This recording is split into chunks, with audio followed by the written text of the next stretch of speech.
Quand on est dirigeant, on se pose toujours la même question. Et lorsqu'on crée sa société, on se pose toujours également la même question. Est-ce que je dois être rattaché au régime général de la sécurité sociale en qualité de président ou est-ce que je dois basculer dans le régime des travailleurs non salariés en qualité de gérant EURL ou SARL? Pour ce faire, j'ai décidé de vous faire une animation spécifique au statut social du dirigeant. 4 parties, hyper simples. Premier principe. Deuxième, quand on a zéro de rémunération, que se passe-t-il? Quand on commence à se rémunérer, que va-t-il se passer? Et la quatrième point, qui est lié à la stratégie. Bonjour, je m'appelle Patrick, je suis le cofondateur de la société d'expertise comptable à distance Doux et je suis également expert comptable. Alors, on se résume. Est-ce que vous voulez prendre la qualité de salarié ou est-ce que vous voulez avoir la qualité de travailleur non salarié? Autrement dit, souhaitez-vous être président de SAS ou de SASU ou souhaitez-vous être gérant majoritaire de URL ou de SARL? Alors, on va prendre le premier cas. Première situation, quand on ne se donne aucune rémunération, que se passe-t-il? Alors, c'est relativement simple. Quand on est assimilé salarié, c'est-à-dire lorsqu'on est président, eh bien, le bon comptant des cotisations sociales, lorsqu'on ne se verse pas de rémunération, c'est égal à 0. Et la deuxième année, 0. En fait, pour faire ultra simple, lorsque vous ne vous versez pas de rémunération en qualité de président, et vous pouvez le faire, je le rappelle, puisqu'il ne s'agit pas d'une relation liée au droit du travail, eh bien, ça vous coûte 0 de chez 0.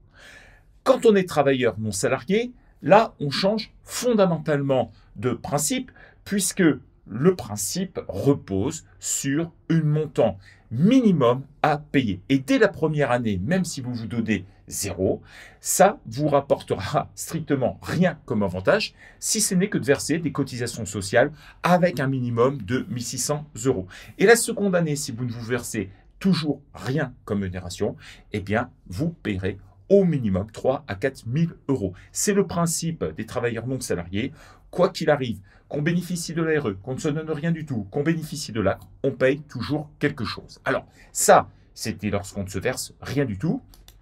Et maintenant, on passe à la deuxième partie, lorsqu'on se donne une rémunération. Alors là, gros changement de programme et on assimile, on va regarder les assimilés salariés. Que se passe-t-il? Grosso modo, ce qui est terrible lorsqu'on est assimilé salarié, qu'on se donne un petit salaire ou qu'on se donne un moyen salaire ou un très gros salaire, le taux de charge sociale est à peu près le même, c'est-à-dire que ça reste toujours très flat, c'est-à-dire que ce sera au minimum de 80%. Alors, je ne parle pas pour ceux qui bénéficient de l'ACRE la première année, l'aide qui permet de réduire les cotisations sociales environ de 2/3. Je parle simplement de gens qui ne se rémunèrent et qui ne bénéficient pas de l'ARE. Eh bien, on va faire quelques démonstrations et vous allez vite vous en rendre compte. Supposons effectivement qu'un dirigeant veuille avoir 30 000 € net par année. Alors 30 000 € net, vous savez que quand on est président de SAS, on est rattaché ou de SASU, on est rattaché au régime général de la sécurité sociale.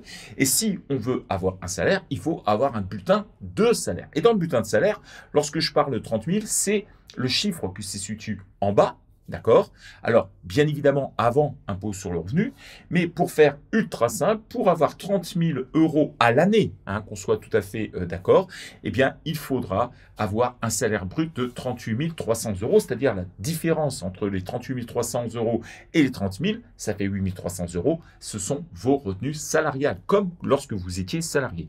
Et sur le salaire brut, va venir se rajouter un coût de charge patronale qui sera approximativement égal à 15 590, une sorte de minimum. Vous aurez sans doute à payer quelques cotisations supplémentaires, notamment si vous prenez notamment des mutuelles un petit peu plus chères. Donc, moralité de l'histoire, pour avoir 30 000 € net, il faut avoir une enveloppe de 53 890 € pour la société, ce qui représente environ 80%. C'était pour 30 000 € net. Je fais le même exercice avec cette fois-ci le double, c'est-à-dire 60 000 € net. Dans ces cas-là, il faudra un salaire brut de 75 816. 15 816 € de retenue salariale. Des cotisations patronales de 30 236 et un total de 106 052 € de coûts pour la société, 77% environ. Alors ça baisse un petit peu le taux parce que tout simplement on dépasse le plafond de la sécurité sociale et du coup les cotisations sociales sont un peu moins chères. Troisième possibilité, on redouble de nouveau, et cette fois, on veut 120 000 euros net. Alors là, accrochez-vous, ça fait des cotisations patronales de 59 193 euros, 30 000 de retenue salariale, c'est-à-dire 209 805 de coûts, et on arrive à 75%. Moralité de l'histoire, eh bien, vous regarderez que le taux de charge patronale, enfin le taux de charge est à peu près identique. Certains parlent de taux de cotisation, on préfère parce qu'on dit au moins on a quand même l'assurance d'une mutuelle, on a l'assurance d'une prévoyance, on a l'assurance également de la retraite, mais il faut savoir que sur le montant de ces cotisations, vous avez 50% qui sont globalement jetés par la fenêtre parce qu'on fait preuve plus de solidarité que de capitalisation quand il s'agit des cotisations. Je ferme directement la page sur la partie des assimilés salariés, des présidents, et on va grimper dans un autre vaisseau, un autre véhicule, celui des travailleurs non salariés cette fois-ci.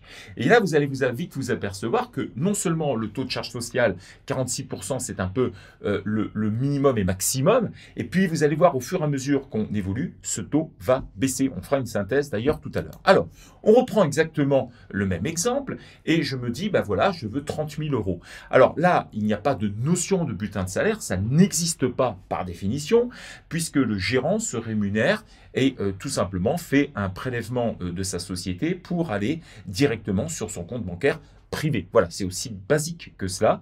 Et en fin d'année, on fait une petite assemblée qui précise que la rémunération qu'on a pu prendre. Et du coup, pour avoir 30 000 euros net, eh bien, il faut avoir 13 973 euros de cotisation sociale. Voilà. Et donc, du coup, ça fait à peu près 46%, on se retrouve avec près de 44 000 euros de coûts total pour pouvoir avoir 30 000 euros net. Je refais le même exercice cette fois-ci avec 60 000 euros. Donc, il nous faut 86 980 euros. Et là, vous voyez que le taux baisse un petit peu, 45%. Et lorsqu'on veut vraiment une rémunération, vous voyez, beaucoup plus importante, et 120 000 euros net, eh bien, il me faut 45 893 euros de cotisation patronale. Ça veut dire 38%. Et si je continuais, eh bien, le taux continuerait de baisser. Donc, moralité de l'histoire, quand je fais la synthèse de tout, j'ai ma première colonne avec le salaire net, 30, 60 et 120 000 euros net à l'année. Je me retrouve avec le coût pour la société, lorsque je suis président de société à 53 000, 54 000, je vais arrondir 106 000 euros et 210 000 euros. Et on s'aperçoit que lorsqu'on est gérant majoritaire d'une URL ou d'une SARL, eh bien, à l'impôt sur les sociétés, on se retrouve avec des cotisations qui sont moins élevées, 43, 86, 165. Et ma dernière colonne, la quatrième, je marque l'économie en euros. Et vous voyez que, eh bien, le premier cas, avec 30 000 euros, fait presque 10 000 euros d'économie. Dans le deuxième, c'est presque 20 000 euros d'économie. Et dans la troisième situation, à 120 000, on fait 44 000 euros. Ça veut dire que plus ça va, plus le taux, plus l'économie va être importante d'un point de vue absolu, bien évidemment, et même relatif. Cela signifie quoi? Cela signifie tout simplement que lorsque les dirigeants veulent avoir des rémunérations beaucoup plus élevées, eh bien, le choix de la gérance majoritaire peut s'avérer importante. Maintenant, il ne faut pas se voiler la face. C'est-à-dire que lorsque vous êtes en gérance majoritaire, eh bien, les prestations sociales sont moins importantes. La retraite sera moins importante, la protection est moins importante. On va citer simplement, par exemple, que lorsque vous êtes malade, vous avez 3 jours de carence lorsque vous êtes président assimilé salarié et vous en avez 7 jours de carence lorsqu'on est gérant majoritaire. Ça signifie quoi? Ça signifie tout simplement que vous êtes un peu moins bien protégé, mais néanmoins, ce que font les gérants majoritaires grâce à l'économie qui est faite, c'est qu'ils vont voir leur courtier d'assurance préféré.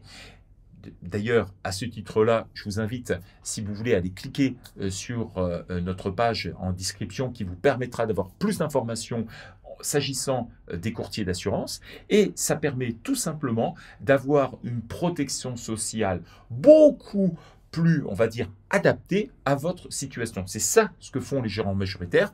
Et puis, coup de bol, il leur reste toujours un peu plus d'argent par rapport à celui d'un président. Alors, la stratégie que l'on peut décrire dans tout ça, c'est que premièrement, La première et la deuxième année, lorsque vous bénéficiez de l'ARE, eh bien, il y a de fortes probabilités qu'il faut mieux rester en SASU, impôt sur les sociétés, en ayant l'ARE, parce que en règle générale, vous ne vous donnez pas de salaire. Si vous ne vous donnez pas de salaire, dans ces cas-là, pourquoi aller donner des cotisations sociales auprès de la sécurité sociale des indépendants qui n'arrangera strictement rien du tout, d'ailleurs, dans vos affaires pendant ces 2 premières années, voire les 3 pour ceux qui ont dépassé 56 ans.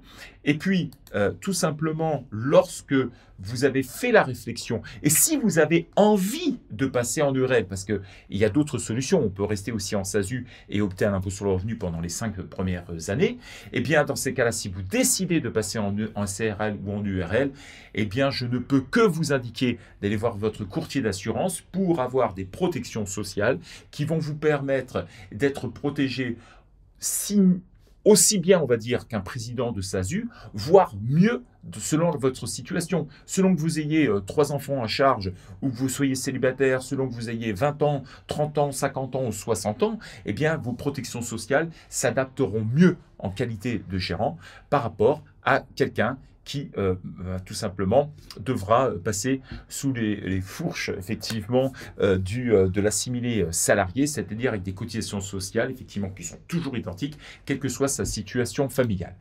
Voilà, j'espère que vous avez passé un très bon moment. Et bien moi je vous dis à très bientôt, à la fois sur YouTube, à la fois dans nos webinars. Et puis n'hésitez pas à vous inscrire sur notre formation. Ciao, ciao!